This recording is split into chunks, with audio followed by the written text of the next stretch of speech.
Welcome back, ladies and gentlemen, to the Air Mech Strikedown 1v1 tournament, sponsored by Carbon Games, presented by Grizzly Wing, brought to you by OPTV Live. We are in Game Bracket AI Best of 3 series. This game series is tied up 1-1. Each player has won once, so we are on match point for both of these players. Whoever wins this one match will decide their fate in this tournament. Will they move on to the semifinals, or will they be eliminated and get the 5th to 8th place prize package? Only time will tell. mrnoone1, losing the last match, decided to play on duel for this third and final match. He is once again going to stay in that Void Striker, pushing through and more focused on the neutral Goliaths than actually worrying about the middle battle. Meanwhile, we've got Thekhumi staying in that Osprey. He realizes this is now match point. He's not going to take any chances with anything he's uncomfortable with. He's going to stay where he feels the best with. And would we expect him to be in anything else other than an Osprey? No, we wouldn't. So let's see what is going to happen here, folks. We have right now this Gemini just out of range of the Goliath, so he's going to get some free experience right there. Perfect positioning. Extra free experience is always OP. Thekhumi pushing up very hard onto this middle area, as you can see, bringing up a lot of stuff, putting a lot of pressure on. Needs to be careful from a striker, though. I mean, one-on-one mech battles, an Osprey will not beat a striker. That is a guarantee. But the Osprey has all that micro movement healing abilities that make it, as we saw in that last match, a very hard mech to contend and deal with. We are starting to get a little bit into a mid battle here, but not in the traditional positioning that we normally see. We actually kind of have a crisscross from right over here. And interestingly enough, if you see the brute that's shooting in here, that was shooting at this artillery cannon, that artillery cannon was being healed at virtually the identical rate from the Ratchet, where none of the damage was actually happening. Thekhumi now pushing him very hard onto this outpost. Let's try to... There you go, guys. How's that? Sorry, I don't have a controller, so sometimes the camera jumps a little bit when I try to get you guys a better angle. But that's a pretty good angle right here. Wait. What is Thekhumi up to? What is Thekhumi doing? Oh, Thekhumi sneaking up artillery cannons up here to work on taking out these level 4 creeps that are in this outpost. Fantastic gameplay that will most likely not be noticed by mrnoone1 until it's too late. I mean, unless he pays either that much close attention to the dots on his minimap, or he's stream cheating, there should be no real reason why he should notice this. He should be too distracted with this middle battle. And by the time he realizes that it's going to be too late, that outpost will be neutralized, Thekhumi could fly up with a bunch of creeps, deploy out a whole bunch of tanks and seekers, and instantly gain control. But interestingly enough, his entire queue is filled up with bombs. That would not have been my guess as to what... Oh, creep derp AI, but yet the Osprey keeps him out of there. The creeps decided, no, they didn't like that door. They wanted the other door instead. Thekhumi does succeed in taking over that forward outpost, but he still has not got any actual defenses out yet. He's definitely... Oh, even throws away that bomb. Okay, he now realizes, yes, getting those defenses in place for there is vital. mrnoone1 now realizing it, but... Ooh... Taking over that close of an outpost this early in the game, when everyone has been devoting all their resources to this mid-battle. It's going to be really, really hard. mrnoone1's going to have to devote a significant amount of resources to try to take back this close outpost. This could be a game-winning move here for Thekhumi if he plays this right.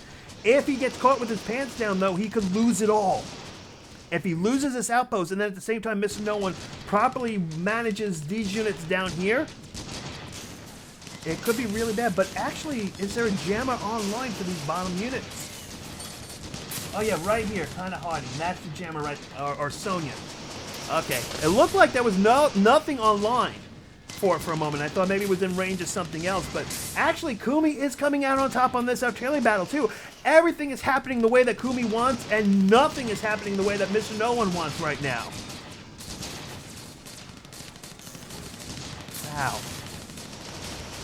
Guys, there we go. Lovely little overview taking a look. mrnoone1 realizing that this bottom battle is not going his way. The artillery damage is just too real. He's pulling back a little bit. It's too much for him to handle.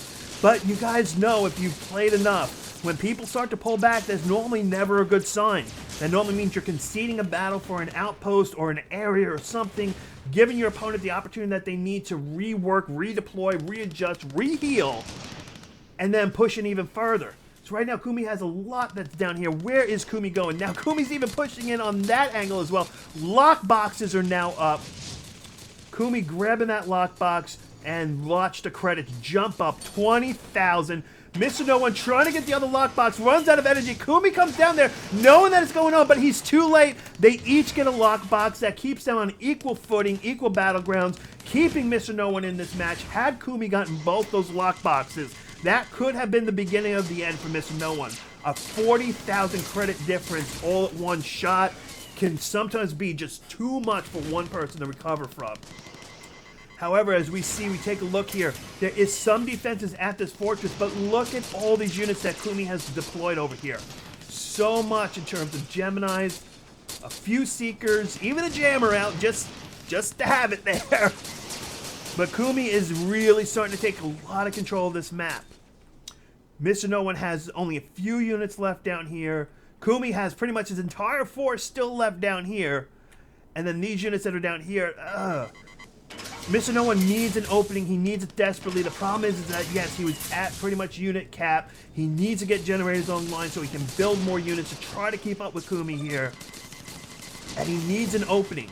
Right now, trying to push through the mid for him would be suicide. He could not get through that. Trying to push through the side here will also be suicide. Because we've gone that far enough into the game, there are 4 Goliaths that are now online protecting the side walls. A lot of mrnoone1's areas of opportunity are starting to close in on him. He's getting pushed back. He really needs to find something. Kumi smelling some advantage, and he's going to try to take advantage of it. Interesting placement on the artillery. Once again, going to try to neutralize the outpost, but this time it is spotted by mrnoone1. He's going to take it out. Where is Kumi going with these tanks right now? Here we go, pushing through. Oh, so much damage coming in. Just so many of these Geminis that are on the field. Everything being wiped out. Completely cleared path. Most likely, once it gets to here, Kumi will join in these additional tanks as well. Push them in, but there is a lot of defense right here. Kumi's going to have to be very, very careful that he doesn't throw right now. If he pushes in too soon and it's not properly supported, he could throw.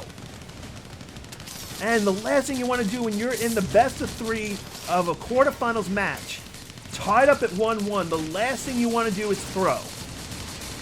Here we go. The units are coming in. He is going to push. This is an all-in push, guys. This is it. It's all or nothing. Can mrnoone1 keep his units alive? But, Kumi's units stayed very grouped up well together. They didn't go single file, so it actually helped to keep Kumi's units alive. They all pretty much made it to the base. This is so much coming in.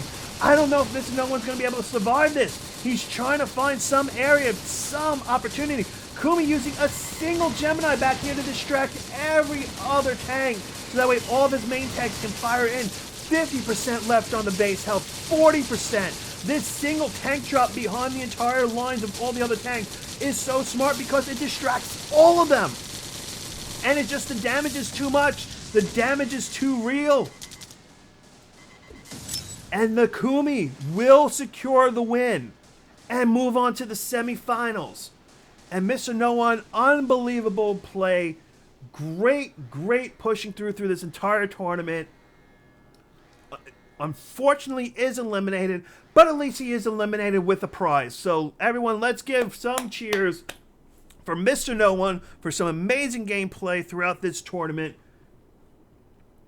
But the Kumi is the one to move on to the semifinals and is one step closer to that grand prize.